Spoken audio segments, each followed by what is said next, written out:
शिव पुराण की रुद्र संहिता पार्वती खंड का 28वां अध्याय है ये, जिसमें शिव पार्वती विवाह से पूर्व उनकी परीक्षा और मिलन का अत्यंत सुंदर प्रसंग है, जो कि मैंने आपको इसमें दिखाया गया है स्टार्टिंग में। अब आप सुनेंगे 28वां अध्याय पार्वती खंड शिव पुराण खर्ता। Thank you. 28वां अध्याय पार्वती जी को शिव जी का दर्शन। पार्वती बोली, अब तक तो मैं इतना ही जानती थी कि ये कोई अन्य है, परंतु अब सब जान लिया, क्या करूं। तुम ब्रह्मचारी हो और शेषकर वध के योग्य नहीं हो। हे देव, तुम्हारा कहना सत्य है। यदि तुमको कुछ भी जानकारी होती तो तुम ऐसा नहीं कहते। ज्ञात होता है कि तुम ब्रह्मचारी का रूप धर कर मुझे बहकाने आए थे, इसलिए ये छलयुक्त कुटियासत और युक्तिपूर्ण वचन कहे हो, परंतु मैं भगवान शंकर के सुंदर स्वरूप को और यथार्थ शिव तत्व को जानती हूँ। वह भगवान शिव वस्तु निर्गुण है और कारण से ही वही सगुण हो जाते हैं। तब जो निर्गुण और गुणों की आत्मा है, उन शिव की जाति कहाँ से हो सकती है। वह सब विधाओं के अधिष्ठाता है। फिर भी उन पूर्ण काम परमात्मा को विद्या से कोई प्रयोजन नहीं है। उन्होंने ही कल्प के आदि में उच्छ्वास रूप वेदों को विष्णु के लिए दिया था। उनके समान कोई अच्छा स्वामी नहीं है। वह सदाशिव सब भूतों के आदि भूत हैं। उन्हीं से प्रगति उत्पन्न हुई है और उन्हीं का शक्ति से कोई कारण नहीं है। वह साक्षात शक्तियांश है।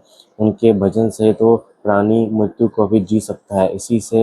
इसी से त्रिलोक में उनका मृत्युंजय नाम सिद्ध है। अतः चाहे वह बहुरूपधारी या जैसे कैसे भी हो, परंतु वह सबके प्रिय और मेरे तो अभिष्टम ही है।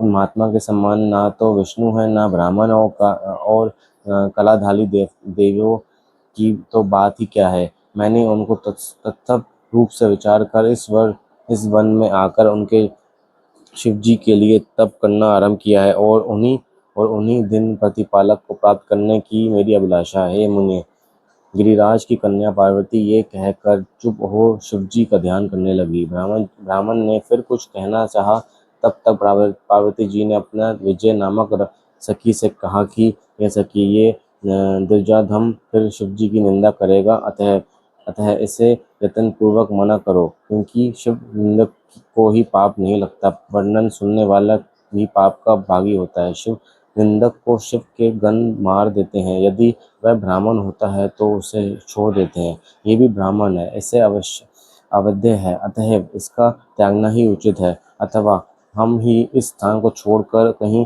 अनंतर चली जाएं, जहाँ इस मुख से बोलना न पड़े। ऐसा कहकर पार्वती ने जोशी ही उठकर उस स्थान से कहीं अन्यत्र जाने को चरण धाया। जोशी उस ब्रह्मचारी वेशधारी साक्षात शिव ने अपने हाथ से स्वयं उनको पकड़ लिया। फिर पार्वती जिस रूप से शिव जी का ध्यान करती थी, उन्होंने अपना वैसा ही रूप धारण कर लिया और उन्हें दिखा कर अधोमुखी पार्वती से बोले, मुझे छोड़कर तुम कहाँ जाती हो। मैं तुम्हें नहीं छोड़ सकता। जो चाहती हो वर मांगो, मैं प्रसन्न हूँ। तुम्हारे लिए अधिक कुछ नहीं है। आज से तुमने अपने तप के द्वारा मुझे मोल ले लिया है, अतः मैं तुम्हारा दास हूँ। मुझे तुम्हारा बिना एक क्षण भी युग के समान व्यतीत होता है। मैं तुम्हारा सुंदरता पर भी बिक चुका हूँ। ये सब मैंने तुम्हारी परीक्षा ली थी। मेरे इस अपराध को क्षमा करो। हे शिवे, तुम्हारे समान मुझे तीनों लोक में कोई प्राणी नहीं दिखाई देती है। मैं सब प्रकार से तुम्हारे अधीन हूँ। अपना काम पूरा करो, मेरे समीप आओ, मेरी पत्नी बनो। मैं तुम्हारा वर हूँ।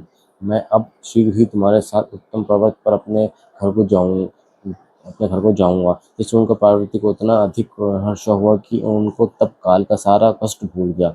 अतिशय महापुराण द्वितीय पार्वती खंड का 28वां अध्याय समाप्त।